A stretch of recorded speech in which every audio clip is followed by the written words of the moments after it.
No one else is going to say it. I'll say it. The CBC and NPR are both dangerous. Extreme left-wing woke networks run by a secret cabal of granola-eating, kombucha-brewing, climate-conscious drama majors who cry during Heritage Minutes. Fox News is a far-right fever dream wrapped in a bald eagle onesie, riding a mobility scooter through Walmart, shouting about gas stoves, waving a Bible in one hand, an assault rifle in the other, and still somehow managing to find a way to blame drag queens for the price of eggs. Left and right, black and white, wrong and right. Sound familiar? Things are so polarized right now. But for a moment, can we please all stop pretending that there is such a thing as neutral media? Like a magical place where journalists float above the fray like clouds above the friendly giant's castle, reporting facts without bias, without baggage, without ever having read a book, without ever met a person or lived a single day in the real world. That place does not exist. When I worked at CBC, I used to explain it this way. There is no spray machine at the front door. We don't get our past history sprayed off us every morning when we enter the building. There's no coating they apply, which makes us forget about our own lives and the tiny injustices we think about every day. Injustices that shape our view of the world and its politics. Journalists are people. People have opinions. They also have childhoods, rent to pay, exes at the grocery store, and a deep, abiding hatred for whoever ate their lunch out of the office fridge. See? They're just like you. Only they think a wrinkled blazer counts as formal wear. Most work hard to make sure that they are being fair, and they do this work because they believe in the importance of informing the public. They do not do it for the money. That I can assure you. They're human.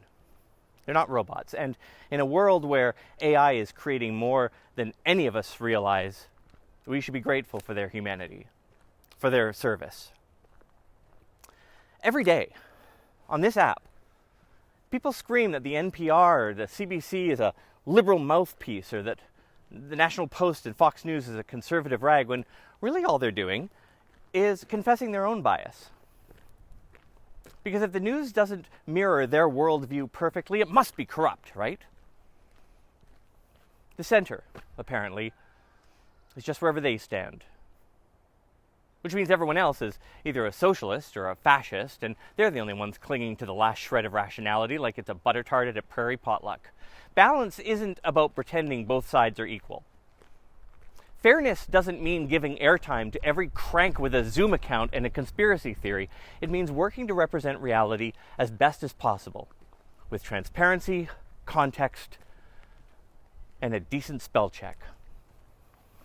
What's dangerous isn't that journalists have opinions.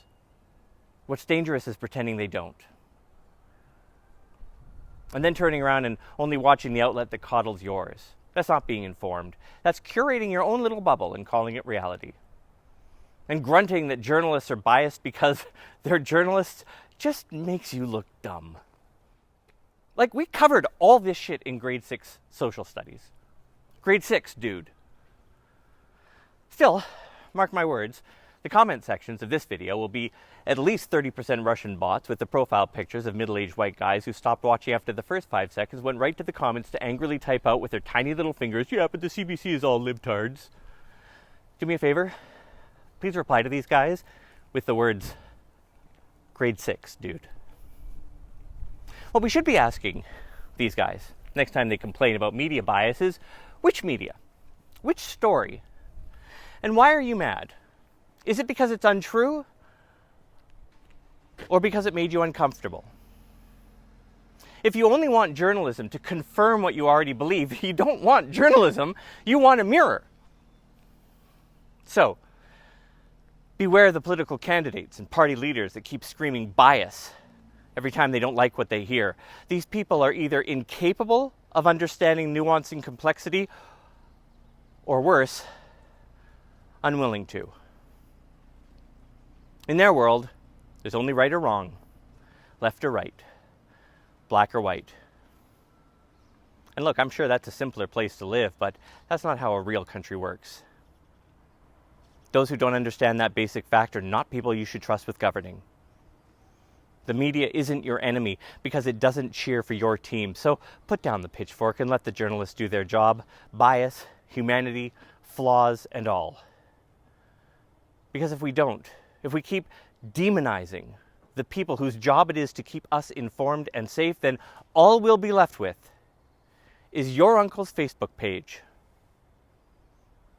And God help us all if that becomes the national record of truth.